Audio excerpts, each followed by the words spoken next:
শুভ সকাল আমার প্রিয় বন্ধুরা। আশা করি তোমরা যে যেখানে আছো সুস্থ আছো, ভালো আছো। আমি শিপ্রা, আমার এই ছোট্ট ব্লগ চ্যানেল থেকে তোমাদেরকে জানাই অনেক অনেক ভালোবাসা, অনেক স্বাগত। সারা রাত বৃষ্টি হয়েছে, আবার সকাল থেকেও বৃষ্টি, আর সমস্ত জল দেখো আমাদের দরজার সামনে এসে জড়ো হয়ে গেছে। আর আমি ছাতা মাথায় নিয়ে সেই জলগুলোকে পায়ে করে হেঁচছি। এত জল পায়ে করে হেঁচে কি সরানো যায় বলো তো? আর দেখো বঞ্জি ছেলেটা কোথায় খেলছে। ও খাটে সমস্ত খেলনাপাতি দিয়েছি, ও বসে বসে খেলা করছে, বাইরে যেতে পারছে না, বৃষ্টি হচ্ছে। আর শরীরটা আগের থেকে অনেকটা ভালো আছে, কিন্তু বড্ড খিটখিটে হয়ে গেছে গো। আর খাচ্ছে না কিছু, ওই জন্য খিটখিটেটা হচ্ছে। আর ছোট বাচ্চা ছেলে দেখবে শরীর খারাপ হলে একটু খিটখিটে করে। আর দেখো এইদিকে আমি প্রেসার কুকার বের করেছি, আর সবজিও কেটে নিয়েছি। সবজি বলতে লাউ কেটেছি, আমি সেদ্ধ করবো মুড়ি খাওয়ার জন্য। আর মনটা খুব খারাপ জানো তো। এই যে সামনে দরজার সামনে যে জলটা দেখলে, সেই জলটা আমাদের সিঁড়ির তলাতেও ঢুকে গেছে।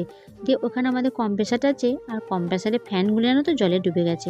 দিয়ে কম্প্রেসারটা আর চালানো যাচ্ছে না, পুরো জলটা শর্ট হয়ে গেছে। ওখানে অনেক মাছ ঢুকে গেছে জানো তো, সেই মাছগুলো আবার সব মরে গেছে। যেহেতু জলটা শর্ট হয়ে গেছে, আমি কি করে বুঝলাম জানো তো, আমি ভাবলাম যে জলটা বালতিগুলোকে নিয়ে নিয়ে ফেলে দিই। কিন্তু যখনই জলটা টিনের বাটি করে বালতিতে ভরতে যাচ্ছি, দেখছি হাতটা চিনচিন করছে।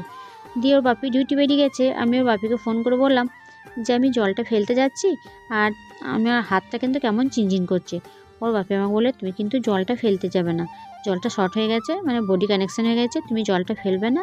যদি জলটা ফেলো তাহলে কিন্তু মেন সুইচটা অফ করবে। আমি বললাম ঠিক আছে, তাহলে এখন থাক, এখন তো বৃষ্টি হচ্ছে। আমি ভাবলাম হয়তো জলটা ফেলে দিই, তাড়াতাড়ি তাহলে কম্প্রেসারে চালানো যাবে। কিন্তু যেহেতু বলছে যে এখন চালানো এখন ঠিক হবে না, ওই জন্য থাকতে রান্নাটা করে নিই, তারপরে দেখবো।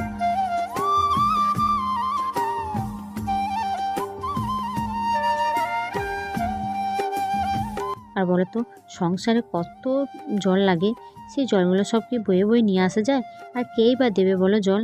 সবার তো সে কারেন্ট পুড়িয়ে জল কেউ দিতে চাইবে, নিতে যেতেও লজ্জা।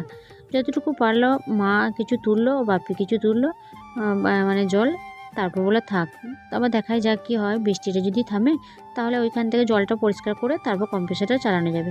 আর কম্প্রেসারে না বাপি ভালো করে একটা ক্যারি প্যাকেট বেঁধে দিয়ে গেছে।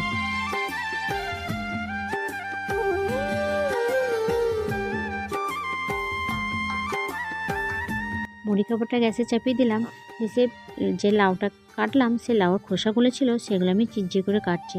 আজকে শুক্রবার, আজকে নিরামিষ হবে, কেননা বঞ্জিটা নিরামিষ খায় শুক্রবারে, যেহেতু গুরু দীক্ষা নিয়েছে শুক্রবারে নিরামিষ খাবে। আর আমাদের জন্য মাছ হবে, ওর জন্য এই যে এই খোসাগুলো আলু দিয়ে চিরচির করে কেটে দেবো। আর পুঁই শাক দিয়ে, আলু দিয়ে, পটল দিয়ে ঝালদা করবো, আমরা চাটনি আছে, এরকম কিছু ডাল এগুলো করে দেবো, ব্যাস নিরামিষ তো খেয়ে নেবে।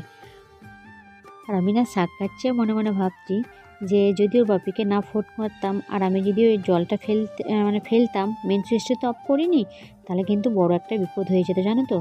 হয়তো আমি ওই জলে হয়তো শর্ট খেয়ে যেতাম, বা আরও অনেক বড় কিছু হয়ে যেতে পারতো। ভাগ্যিস ওর বাপিকে ফোন করলাম, যে ওই জন্য নিষেধ করলো। আর সত্যি একবারে এত ডান হাতটা এমন চিনচিন করছিল, কি বলবো, বুঝতে পারছি না আমি ভাবছি কি নাকি। তারপরে মাকেও বললাম যে মা, জলটা ফেলতে যাচ্ছি, তা হাতটা কেন এরকম হচ্ছে। দিয়ে ওর মাই বললো যে ওর ছেলের জন্য বললো যে ওকে ফোন কর, দেখ কী বলে। ভাগ্যিস ওকে ফোন করলাম, নইলে আমি যদি বলতাম যে না হাতটার ওখানে না অনেকগুলো রডও পড়ে আছে জানো, ওই জন্য নাকি কেন। আর মাছগুলো না পুরো একবার সেদ্ধ হয়ে গেছে। ওই সে কাদা বান মাছ নাকি বলে, বান মাছ দুটো আর লাঠা মাছ পুরো সেদ্ধ হয়ে গেছে। আমি ওই বান মাছগুলো আমি চিনতে পারিনি, আমি ভাবলাম ওগুলো সাপ। দিয়ে পাশে যারা আছে ওরা বললো না বৌদি, ওগুলো সাপ নয়, ওগুলো বান মাছ। সে সাপের মতনই, লম্বা লম্বা সাপের মতনই জানো তো। আর মরে গেছে, কেমন সেদ্ধ মতো হয়ে গেছে, বোঝা যাচ্ছে না সাপ না মাছ না সাপ। আর লাঠা মাছগুলো বুঝতে পারছি যেগুলো লাঠা মাছ।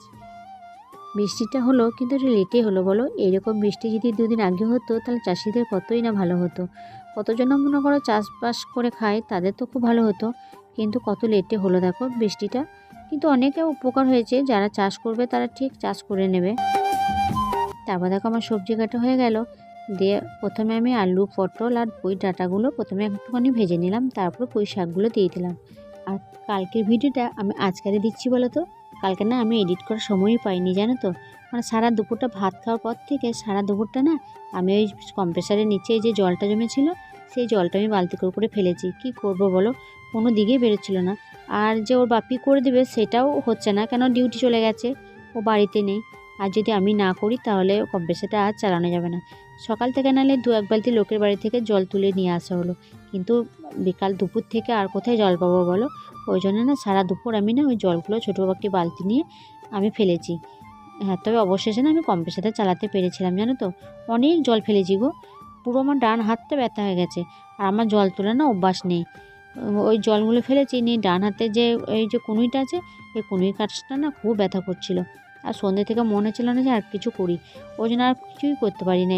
আর ভিডিও এডিট করা বা কিচ্ছু করিনি, জানো তো।